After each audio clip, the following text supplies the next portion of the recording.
Assalamualaikum warahmatullahi wabarakatuh. Di sini kami akan menjelaskan tentang materi pasar persaingan monopolitik. Di sini kami dari kelompok 5 tugas pengantar ekonomi. Ya, di sini saya akan memperkenalkan diri.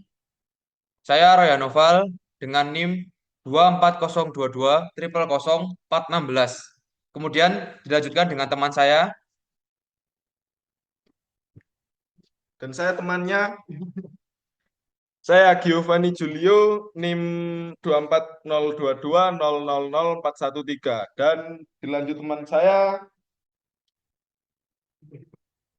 Oke, dilanjut dengan saya Muhammad Adam Badri Soleh dengan NIM 240220000414. Lanjut.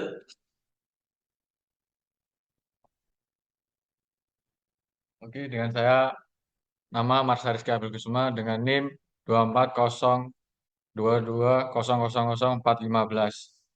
Dilanjut. Oke, dengan saya Gerardus Kewetukan dengan NIM 240220000417.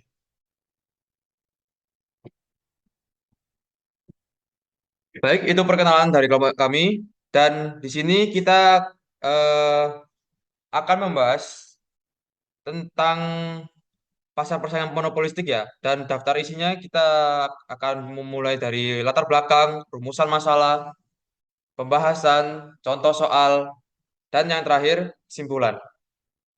Untuk pertama-tama, latar belakang akan dibacakan oleh teman saya.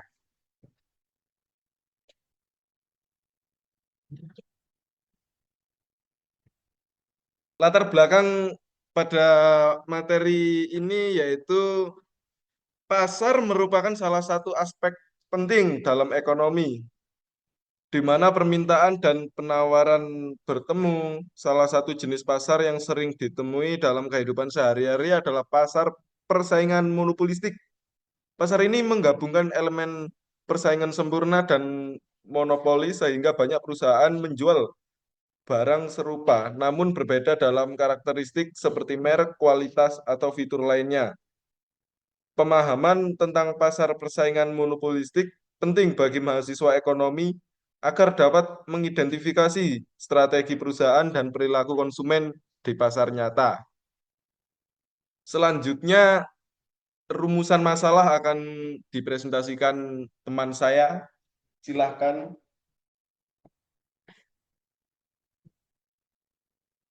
Oke. Saya akan membacakan rumusan masalah pada presentasi kali ini. Rumusan masalah di sini kita ada 5 rumusan masalah ya. Untuk yang pertama, apa yang dimaksud dengan pasar persaingan monopolistik? Dan yang kedua, apa saja ciri-ciri dan karakteristik pasar persaingan monopolistik?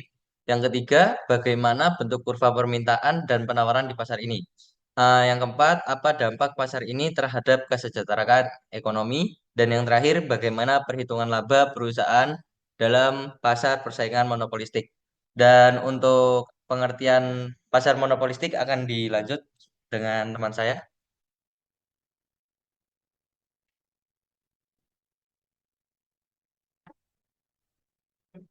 Oke, saya akan menjelaskan apa itu pasar persaingan monopolistik.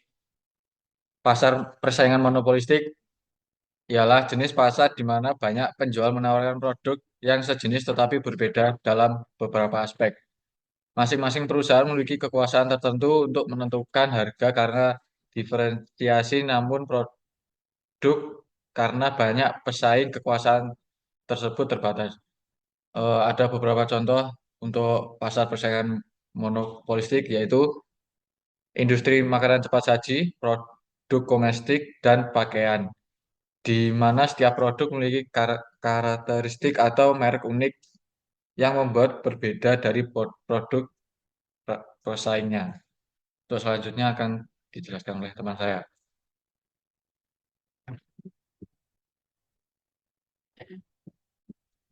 Selanjutnya, karakteristik pasar persaingan monopolistik. Yang pertama, banyak penjual dan pembeli. Tidak ada perusahaan yang mendominasi pasar secara mutlak. Yang kedua, produk terdiferensiasi. Produk serupa tetapi memiliki variasi seperti merek, kualitas, atau desain. Yang ketiga, kebebasan masuk dan keluar pasar. Perusahaan baru dapat dengan mudah masuk atau keluar dari pasar. Yang keempat, informasi tidak sempurna. Konsumen tidak memiliki informasi lengkap tentang seluruh produk yang ada. Yang kelima, pengaruh iklan dan promosi. Diferensiasi produk membuat perusahaan sering menggunakan iklan untuk menarik konsumen. Selanjutnya, analisis pasar persaingan monopolistik. Kurva permintaan dan penawaran. Kurva permintaan di pasar persaingan monopolistik bersifat elastis, tetapi tidak sempurna elastis. Artinya meskipun konsumen peka terhadap perubahan harga, perusahaan masih dapat menaikkan harga sedikit karena produk yang berbeda memiliki keunggulan tersendiri. Dalam jangka pendek, perusahaan dapat memperoleh laba supernormal, namun jangka panjang, laba tersebut akan berkurang karena perusahaan baru masuk dan meningkatkan persaingan. Jangka pendek, kurva permintaan miring ke bawah dan biaya marginal atau MC memotong kurva biaya rata-rata atau AC di titik laba maksimum. Jangka panjang, jangka panjang harga dan jumlah cenderung mencapai titik impas karena masuknya perusahaan baru. Selanjutnya, lanjutkan teman saya.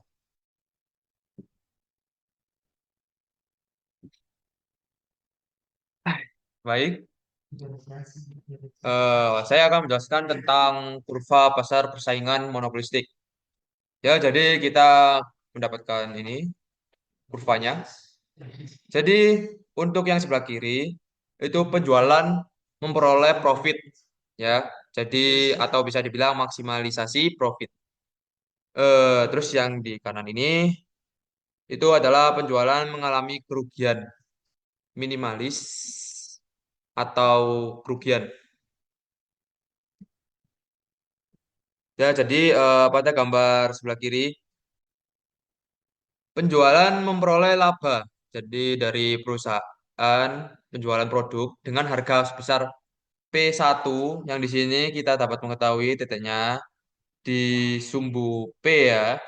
Dan terus habis itu kuantitas sebanyak Q1 pada ini Q1 di sumbu Q. Titik ini memaksimalisasi profit terpenuhi, yakni ketika MC berpotongan dengan MR. Jadi di sini kita bisa lihat bahwasannya berpotongan ya. Nah, terus untuk besaran profit yang didapatkan adalah area segi 4. Nih, di sini nih, area segi 4. Nah, di area segi 4 ini kita bisa dapat mengetahui ya, jadi P1, A, B, C untuk area segi 4. Nah, sementara itu pada gambar sebelah kanan, gambar penjualan mengalami kerugian. Sementara kurva AC berada di kurva permintaan D. Ini kurva AC di atas permintaan D. Sehingga harga B lebih rendah daripada average total cost atau bisa dibilang AC ya. Dengan demikian, penjualan mengalami kerugian ataupun minimalisasi kerugian terpenuhi dengan penjualan produk sebanyak Q2. Ini ya Q2 dari Sumbuki dan harga sebesar P2 di sini di sumbu P ya. Dan besarnya kerugian minimal terlihat pada area segi 4 P2 JKL. P2 JKL terdapat pada kurva ya, tersebut. Nah, ini untuk rumus-rumusnya. Untuk rumus mengetahui laba total atau bisa dibilang P sama dengan TR kurang TC. Itu rumusnya. Jadi P sama dengan laba total, TR total revenue atau bisa dibilang pendapatan total.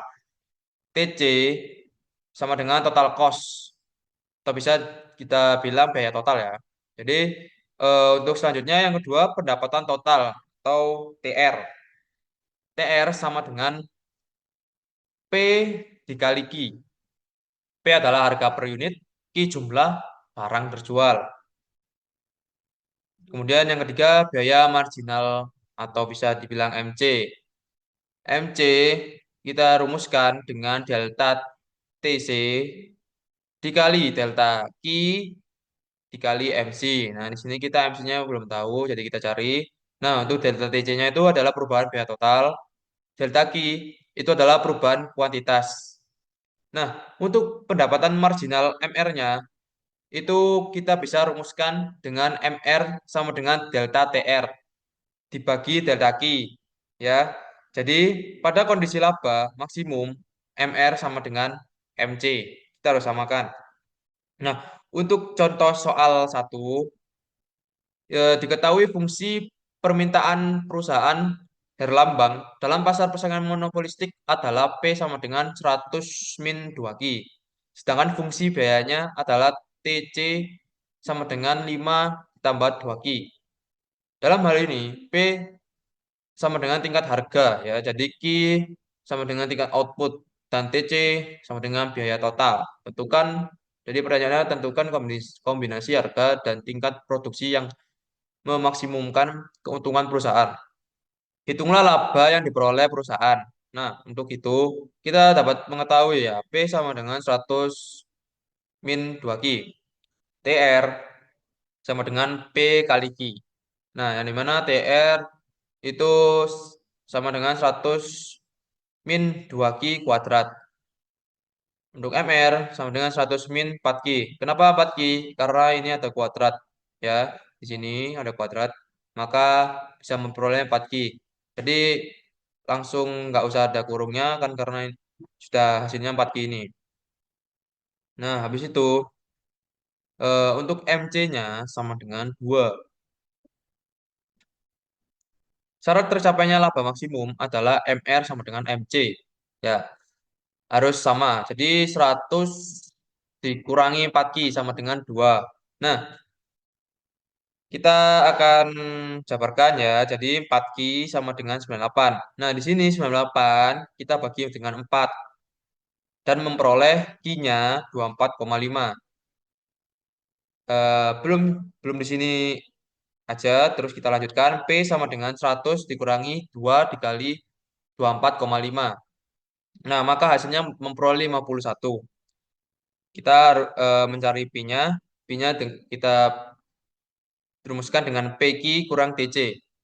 Sama dengan 51 dikali 24,5. Dikurangi 5 ditambah 2 kali dikali 24,5. Dan hasilnya 1195,5. Untuk contoh soal yang kedua, sebuah perusahaan monopoli memiliki struktur biaya dan di penerimaan seperti pada grafik. Nah, di bawah ini ya, ini grafiknya. Berdasarkan informasi pada grafik tersebut, tentukan A. Harga dan jumlah barang X yang harus dipilih perusahaan monopoli agar tercapai kondisi keseimbangan perusahaan monopoli atau perusahaan tersebut diperoleh laba minimum atau rugi minimum. Untuk pertanyaan yang B, laba maksimum atau rugi minimum perusahaan monopoli tersebut. Nah, kita dapat mengetahui ya, untuk jawabannya A, harga dan jumlah barang simbangan perusahaan monopoli adalah pada saat MR sama dengan MC. Jadi harga yang dipilih perusahaan monopoli adalah sebesar 60 rupiah dan jumlah barang 200 unit.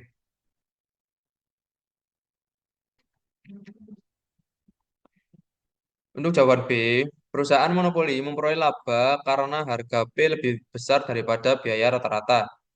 I sama dengan 60 rupiah dikurangi 40 rupiah atau dikali 200 unit.